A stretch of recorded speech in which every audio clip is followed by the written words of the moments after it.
June 9, the 211 coming at you with another live video. This video is going to be regards of the new deck that I've been building. I wanted to showcase it. It's going to be in two parts. The first part is going to be the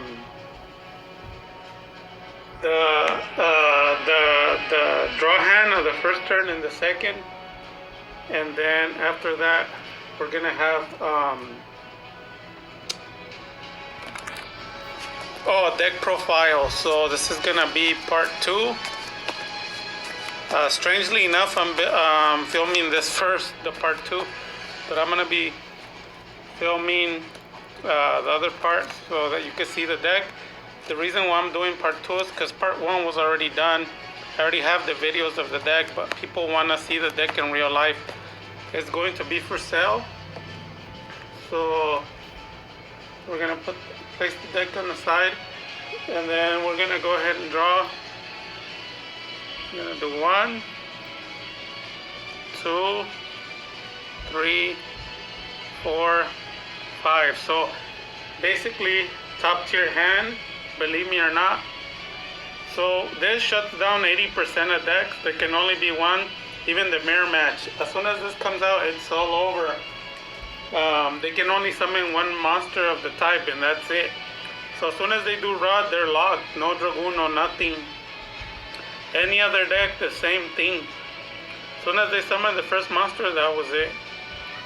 So this with this card already, you know it's like an 80% win rate by itself. Then on top of that, you have these three cards. Rod, anything that they use to disrupt it, or Magician Souls, you could just use Ravis and negate it. And then you have Super Poly if anything goes wrong. So this to Salvation, Salvation to Eternal. Then this to Dark Magician, special. And then with the Salvation on the field and the Eternal face down. After that, you can use Magician Souls to discard, draw. So with this, you drew 1, 2, this one 3. Then you dump the Dark Magician 4 cards. And then whatever you draw is going to be added to it. So for example, got lucky with the circle, but in reality the deck would have had to been shuffled because of the effect. So we're gonna draw something from the middle, and even better, way better. You drew Soul Servant. Then after that you link them, Crawley. Then you draw a card and you draw Spellbook. Then you draw 2 more.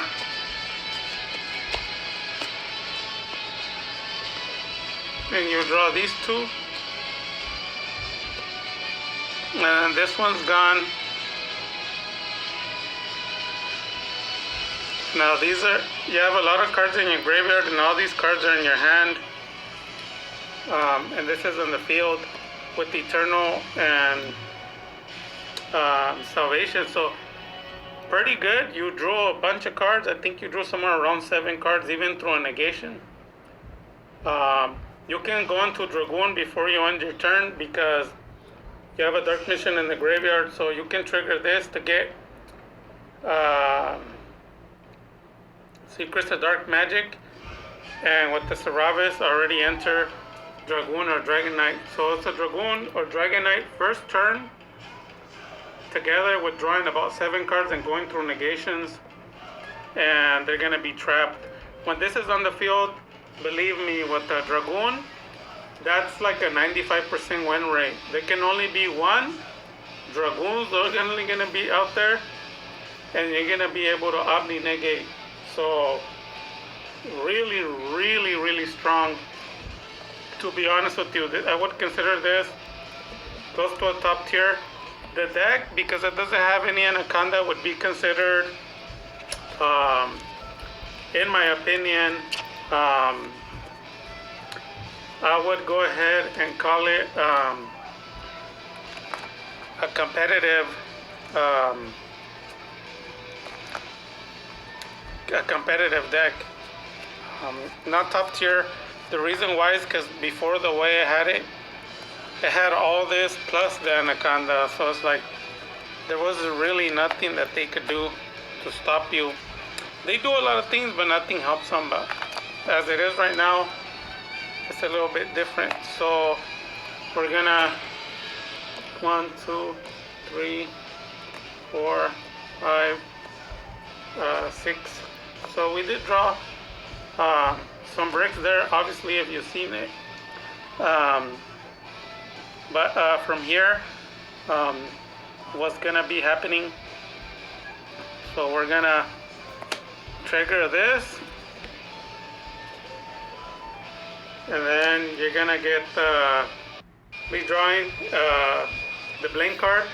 There's 2 blank cards. They represent illusion and chaos, because some people think that I don't have them. I sold some and I got the 2 again, but as I had said before, it's not up for debate. You can't argue. I'm not perfect, but I don't like mistakes, especially when it comes to selling decks. So when you fix a problem, fixing it kind of is like changing gears: first gear, second gear, third gear, fourth, and fifth. But then you can always change back. I don't like that. So you can make the same mistake twice. So I don't do that. I'm not that type of person. So like I said, it can be negotiated. You can't argue with me. It's not something that I tolerate, the mistakes when I sell decks. So because of that, I'm not going to pull out Illusion and Chaos for this deck, because those cards are already in 2 different decks, which are 4 of them, and they're gonna be sold. So I don't want to pull them out. This is something I do on my channel. It's nothing new. Like I said, there is no negotiations.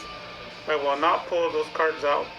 If this deck sells, then yes, I would change those cards to this, but then the other deck wouldn't sell, because I don't want mistakes. So that represents the Illusion of Chaos, and you saw that I have them as just another deck, on another deck. So then with that, you will search it, get Rod,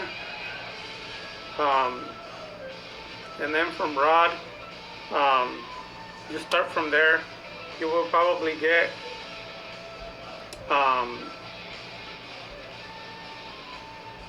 what's his name? Secrets of Dark Magic. Then with the cards that you have, dump a Dark Magician special. Then you would either go into him, and then do Dragoon or Dragon Knight, and then these are the cards in your hand. If you wanted more draw power, you can discard some of these cards to draw more. It's up to the person.